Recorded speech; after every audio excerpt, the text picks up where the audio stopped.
Education has been, currently is, and always will be the great equalizer. I'm Dave Armstrong, the 10th president of St. Thomas University in beautiful Miami Gardens, Florida. Our mission is clear.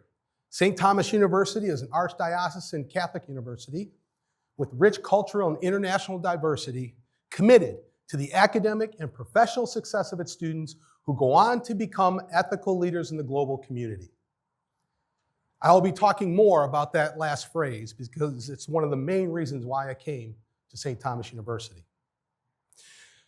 I'm going to tell you three things about education. First, I'm going to talk about why I made the decision to dedicate my life to higher education and helping students transform their lives.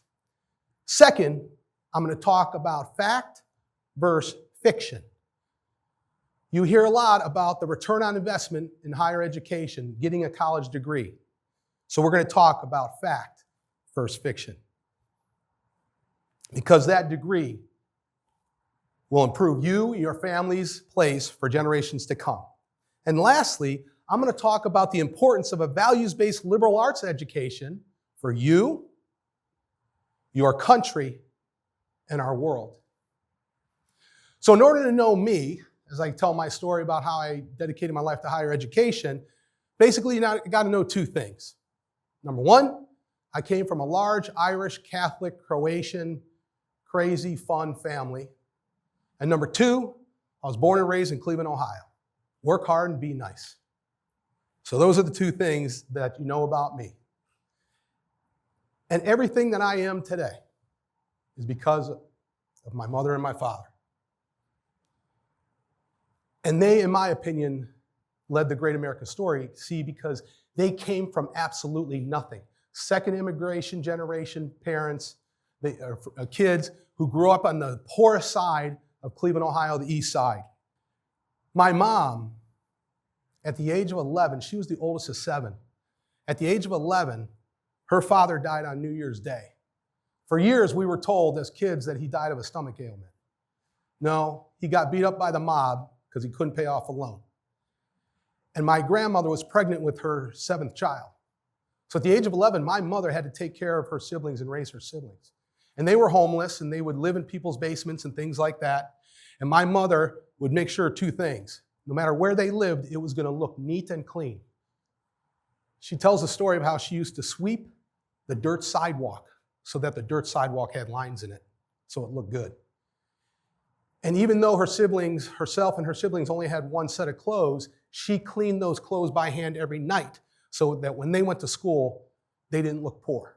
And a key part of them growing up is the sisters and priests of Holy Name Grade School and High School took that Croatian family in the Drvinkars, every single one of those children, all 7, and got an education, 1st grade through 12th grade, in a values-based education in Holy Name. My mother then, crazily enough, wanted to have her own 7 kids. And so I grew up in a family of 7. I was the 5th boy of 5 boys, and then I had 2 younger sisters. So I was not the middle child by number, but I certainly was by circumstance, because my brothers beat the hell out of me and I couldn't touch my sisters. But it made me the person I am today. My father is my great American hero. I called him that when I gave his eulogy 8.5 years ago. He also was the oldest in his family, the oldest of 4. And he worked his whole life, and eventually, when they wanted to start a family early on, he had to go and give up his dream, which I didn't know until I gave his eulogy, of being a sports writer. And he was a good one. I read his high school newspapers before I did his eulogy. And he could not go to college. He had to start working, and he worked in a tool and die shop. And if you know what that means, manufacturing, and it's a dirty, nasty, tough job. But while he was working, he talked to his partner that was right next to him and said, you know what? I think we can do this. He ended up starting his own tool and die business, owned it for 25 years, took care of so many families and so many people and gave them great lives. He was a capitalist. He was an entrepreneur. That's the great American hero. He was a Hamiltonian. But my parents made great sacrifices always to us kids. All 7 of us went through Catholic grade school, Catholic high school, 4 of us went to Catholic college, 2 of us went on to earn advanced degrees, and those 2 siblings, myself and my younger sister, Mary, are in education. Because our parents taught us that education is the great equalizer. They came from nothing, but they were going to make sure that their kids had an education so we can take on the world. We're equipped with great knowledge and great values because it was a values-based education. I'm a first-gen student. What all the studies say that everything was against me as a student to be successful and to graduate. But here I am, a 2-time president. So because my parents made great sacrifices for the education of all 7 of us kids, they could have gone around the world several times for how much they put into our private education, the Catholic education. They made great sacrifices. I want to tell you a little bit about my educational journey. It starts in 1st and 2nd grade when I started to read.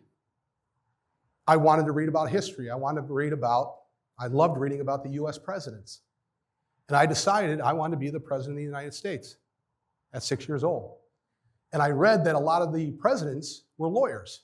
So I knew I had to become a lawyer. So at 6 years old, I wanted to be a lawyer. Fast forward, well, I should talk about this though. Later on in life, I realized that I didn't have the connections, the money, the wherewithal to become the president of the United States. I just didn't come from that kind of genealogy and all that kind of stuff. And so I gave up on that dream. However, with the last 3 elections and the people that ran, I think I have a shot. I still think I got a chance. But fast forward to 8th grade. I saw the movie Animal House. The older people in the crowd know what I'm talking about. And I did not relate to Dean Wormer, even though I'm a president. I related to John Belushi. And I knew in 8th grade that college was going to be the place for me. And so I knew it was going to be a great experience. I knew I was going to high school and I knew I was going to do well, but I wanted to go to college. After college, I did go on to law school. I wanted to be a corporate litigator on Wall Street. This was the 80s now. And so it was all about making money. And a funny thing happened while I was in law school, 2 things. Number 1 is my high school football coach asked me to coach my alma mater's freshman team. And I got $600 to do it. I thought I could pay some law school books for that. And number 2, my 2nd year of law school, I got a job as an intern in the city of Lakewood, west side of Cleveland, in the prosecutor's office. I was an assistant to the prosecutor. And in Ohio, while you're in law school, you can actually argue for a municipality. I had over 70 trials before I graduated law school. Loved being in the courtroom. I put people like you and me in jail every single day. But what I saw was I was putting the same people, I saw the same people come through the system over and over again. And I was not having the impact that I thought I was having. But on the football field, I was having a huge impact on young men's lives. And so I knew at that point in time I was going to change my trajectory. I had 3 legal offers on the table after I passed the Ohio bar exam, chucked them all and went and coached college football back at my alma mater for nothing. I can still hear my mother screaming at me today. I was going to be the first professional in both generations, or in the generation of both sides of our family. And so that was a tough decision at the time, but it worked out all right. And I was able to find my wife at my alma mater. And so I went back to get her after law school. Again, the sacrifices that my parents made allowed me to follow my passion and make a difference in the world. And the best way to do that, because I had such a transformational experience in college, was to go and work in higher education and make sure every single student I met had that transformational experience. So let's talk about the biggest political and media myth of today, that there is no return on investment for a college education. You hear it all the time, except the facts. The truth is, it is the best investment you can make in your life. It's better than gold, it's better than silver, it's better than the stock index. Even though Bitcoin is up right now, it's still better than Bitcoin. It's the greatest investment you can make in your life. The income gap from a high school degree to a college degree used to be in the 80th percentile. In the last several years, for the first time in about 80 years, it's got into the 90 percentile difference, the gap. So it's pulling away. If you have a college degree, you're going to have even a better life than if you only had a high school degree. You've heard many times this statistic that you can earn more than $1 million more in your lifetime if you get a college degree rather than being out there with just a high school degree. I'm on the Florida Council 100, and I was just at a meeting where Helios, a consultant in education, had the statistics that show not only currently it's still $1 million more in your lifetime, so everybody wants to play the lottery. You got a lottery ticket right here. Get your degree. $1 million. Work hard, get your degree. But they said, depending on where you live, what state and what county in that state, you can earn more than $2 million in a lifetime, or even $3 million more in a lifetime. And if you earn an advanced degree, a master's, or get a doctorate, your earnings grow exponentially. But people say, what about student debt? Let's talk about the second greatest political and media myth. Do you know that for the first time in the last probably 60 years, car debt, auto loan debt is now greater than the student loan debt? And that students that have student loan debt actually pay a lower monthly student loan bill than they do for their car. The car's not going to give them $1 million. And the media always talks about who? That Starbucks employee who has a $200,000 student loan. And whenever I hear that, I stand up in the meetings and I say, tell me the name and tell me the location of that student that's working in Starbucks with a $200,000 loan, school loan. They can never give that name. It's a myth. Because on average, a bachelor's degree nationally, your loan averages around $27,000 at a public school, and at a private school, it's around $33,000. The cost of a very inexpensive new car. Again, is it worth it? There was a study done by a group called AQ, Association of Independent Colleges and Universities. In that study, they found that students that go to smaller faith-based universities, smaller faith-based liberal arts universities, are more apt to have a higher grade point average in their experience, more apt to graduate on time, if not earlier, which means less cost and less debt. And here's the key, are more apt to go on and earn a terminal degree in their field. We already talked about what you can earn with an advanced degree. And the people that did the study were shocked that that was the case, because they thought all these Research One universities that have all these programs and all this money, that they produce per capita the most doctoral or terminal degree students. No. When they went back to find out why that was, smaller class sizes, personal relationships with faculty, great mentors. And here's the thing, people complain about loans, but that's an investment in you. Cars rust, people take out loans for cars. People take out loans for TVs, they break. People take out loans for furniture, and they get worn out. But yet people are going to fight about investing in themselves to earn a college degree. A college education levels the playing field, and it continues to pay off your whole life so you can achieve your dreams. It is the great equalizer. Now, lastly, let's get to the importance of education to society. What makes a great global citizen? An ethical leader for the global community, as we state in our mission statement. There was a study done several years ago by AAC&U, and they wanted to find out what's the best major a student can take to be successful in this world. So they went to the top 500 CEOs in the world and asked them that question. And guess what the answer was? None. It's better to get a broad-based liberal arts education where you will learn how to think critically, think analytically, read well, write well, being able to go across disciplines. We think about the age of acceleration, Thomas Friedman, right? The world is moving so fast, the majors that we're taking today will be gone in 5 years, even 3 years, and a new major will take place. And AI is one of the big disruptors. And so getting that broad-based liberal arts education will give you the opportunity to cross-discipline and be ready for any changes. But the last thing that these CEOs said, this is very prescient, is they're looking for people who can make ethical decisions with integrity.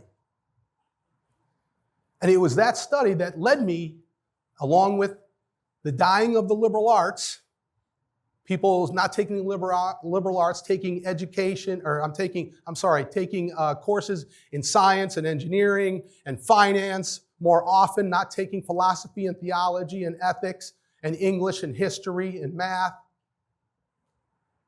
How can I bring the liberal arts back? Because that's the best education, but also create great leaders.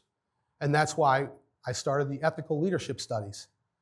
At the bachelor's and master's level at my previous institution, it was the first program of its kind in the country. And so when I saw the mission statement here at STU, Ethical Leaders for the Global Community, I knew this could be the place where we could build the dream program. And so now we have an Institute for Ethical Leadership, and we have a bachelor's, a master's, and a PhD in ethical leadership. Because education is not enough. A values-based education is crucial. In history, we've had, some would argue, effective leaders. Like Hitler, Fidel Castro, Stalin, Pol Pot, Hirohito. But were they good leaders? They may have been effective at one point in time, but they led their populations, their people, into death and destruction. It's important that we have ethical leaders that build up and don't tear down. There was a book written by a millennial back in 14, 15, 16. He was going to law school in DC, Joshua Charles. And he did not like the direction that our country was going in. And he started to look for the answers to what ails us in our country. And he knew where to go. The smartest people that ever developed the country, our founders. And he went to original source documents only. And what he found was this. Our founders believed that in order to have a self-governing republic, the citizenry must have two characteristics. Must have. Virtue, i.e. morality, and knowledge, i.e. education. For the founders, they believed the best way to establish a moral code was from within. And the best way to do that was through the practice of faith, whether as an individual or in a church or a religion or with a group. It wasn't the only way. It wasn't the only way, but they felt it was the best way because it can't come from outside. It can't come from the king. It can't come from the president. It can't come from a political party. It must come from within. Here's the rub. In the last 70 years, secularism has been rising and the practice of faith has gone down. Red flag number one. Knowledge, i.e. education. The founders believed in education in any form. Self-education, home education, public education, private education. It was about gaining knowledge so you could be a good citizen and make the right decisions when you vote. When I say right decisions, it could be either way. It doesn't matter. But you have knowledge. You've been educated. And for the first time in my life, both political parties are not funding education, don't believe there's a return on investment in education. The media has perpetuated that myth. Red flag number two for our republic. But